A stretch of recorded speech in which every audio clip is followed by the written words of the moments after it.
So I was given this broken PS4 controller by a friend. He said that someone spilled beer on it and that it wouldn't work properly.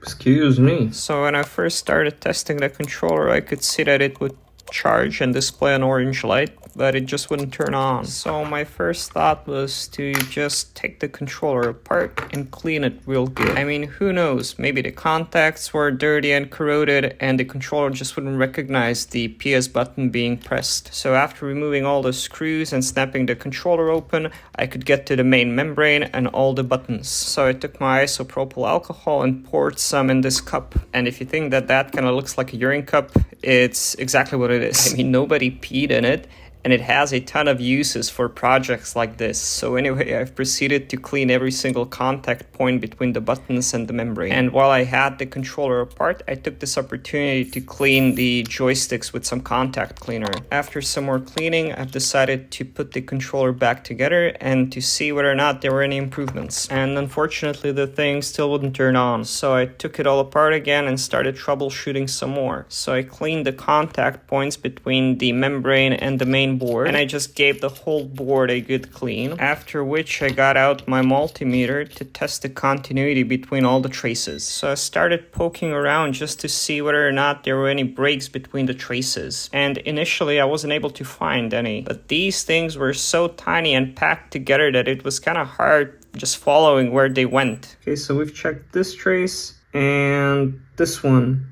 Now let's try figuring out where this trace goes. So it goes here. It's the first. Oh god. Okay, so it's the closest one to the edge. It would be much easier to remove this whole membrane, but I don't feel like doing it. Oh, that's impossible. Okay, I'm just gonna be... Oh yeah. Hell yeah. So we've got continuity. So I'm pretty sure there's nothing wrong with the membrane. So given that we've just cleaned up all the contact points, perhaps the controller is going to work at this point. Let's reassemble it and check whether or not this helped. Oh fuck, I've managed to break off one of the wires for the rumble.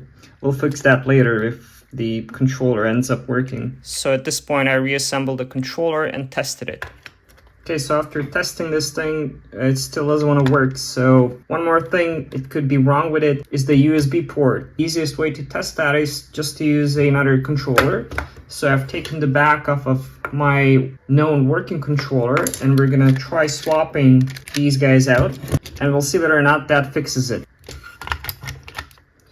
So yeah, that also doesn't seem to be the issue. So another point of failure could also be the battery. So yeah, we can try swapping out the battery and see whether or not that makes any difference. So swapping out the battery didn't seem to help. At this point, there's not much more we can do. So at this point, I was running out of ideas, so I hooked the controller up to my computer. So I ended up connecting this thing to my computer and the controller seems to pop up fine. So I was testing this controller using this software and it turns out that pretty much every button works except for the PlayStation button. I forgot to mention the L2 and R2 buttons also weren't working. So that's kind of strange. I don't know why this button wouldn't be working, but I'm gonna try investigating this just a bit more. Okay, so I have completely taken out the membrane to take a closer look at it. And before testing anything, we're just gonna give this membrane a good clean. So after cleaning the thing, I wanted to investigate the traces in a bit more detail. Okay, so let's try seeing where all of these pads go. Okay, so this one goes here, goes up, around, oh god, Jesus. Goes here. Okay, so it goes to one of these pads here, so we're gonna try testing continuity.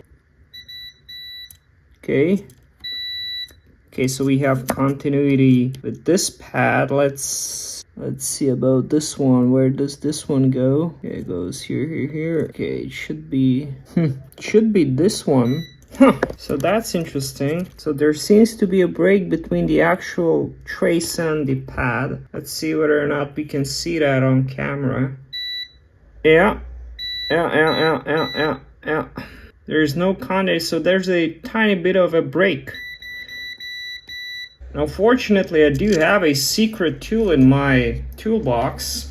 And it's this stuff here. It's a conductive pen, which I've used before to repair traces on membranes like this. So yeah, we're gonna give this a try, and yeah, we'll try repairing that trace.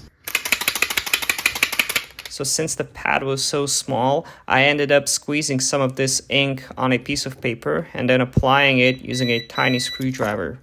Oh, hey, awesome. So I guess the L2 button now is fixed. So let's go check the R2 button. So let's go see where this trace goes. It goes here, here under.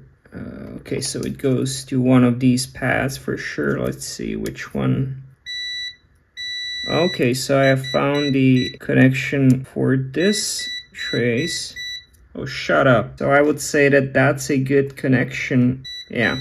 Okay, so that's good. Let's check where this one should go. So it goes here. It's the middle one. Yeah, so we have no connection. So I had a hard time figuring out to which trace the R2 button went, so I just moved on to checking the PS button. Okay, as far as our PlayStation button, this one seems to have continuity. Yeah, this one works fine. But this one, which goes here, yeah, that one seems to have no continuity, which is why we're not getting a good connection. Now the only question is, where is the break?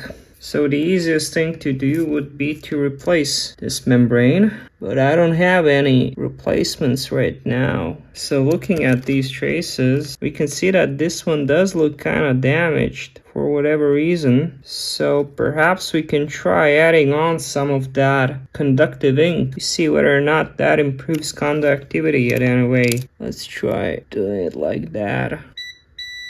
Yeah. Okay, so we're gonna try adding some of that conductive ink and seeing whether or not that improves the conductivity. So again, I've used my small screwdriver to gently apply some of this stuff to the trace. Let's check it now. Yeah, okay. Okay, so we have conductivity here, and now the only one we don't have conductivity on is this one, this pad here. Where does it go, for God's sakes? Okay, so it's this one. Yeah, so we just have to apply some of this stuff here, and hopefully that's gonna fix our R2 button. Arts and crafts, man. I totally fucked it up. This is too big of a gob. Okay, we're gonna let this to dry and then we'll scrape it off. Oh god. Can't leave it like that because it's gonna short out. Shut up. Golden. Good. Good. Looks kind of ugly, but you know, proof in the pudding is in the eating. So we're gonna try reassembling and seeing whether or not this did the trick. So I'm aware that a proper fix would be to just replace this membrane, but I just wanted to show you that this can indeed be fixed, and you can indeed get these membranes for very cheap off of sites like AliExpress. And if you don't feel like waiting on them to arrive from China and you have some conductive ink on hand, this is a great alternative, and this was actually kind of fun and rewarding. Ёб твою мать. Okay, I guess it's time to plug it in and see whether or not this worked. Okay, so the L and R button are working, but they're going kind of crazy. Yeah, what I suspect is happening is that the controller thinks that they're permanently pressed down. So I think that I got something wrong when I reassembled the controller, so let's just try fixing that. Okay, take two. L button. Fuck yeah. R button. Hell yeah. This thing is glowing blue. Awesome. Awesome.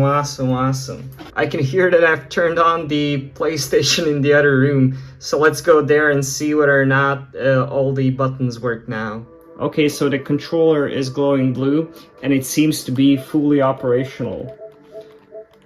So yeah, we're gonna get in game and we're gonna see whether or not all the buttons function as they should. I've actually spent a couple of hours afterwards playing with this controller, and it worked beautifully. So before reassembling this thing, I had to fix the wires for the rumble I had broken before. If you worked on these controllers before, you know how tiny and fragile these little wires can be. So after I was done with that, it was time to give the controller one last wipe down. So this was quite a satisfying little project, and I hope you enjoyed watching. And if you enjoy fixing all the electronics, I really recommend getting one of these conductive ink pens. They come in super handy. And they're cheap, like borscht. I really appreciate all of your support, all the likes, comments, and subs. They really make my day.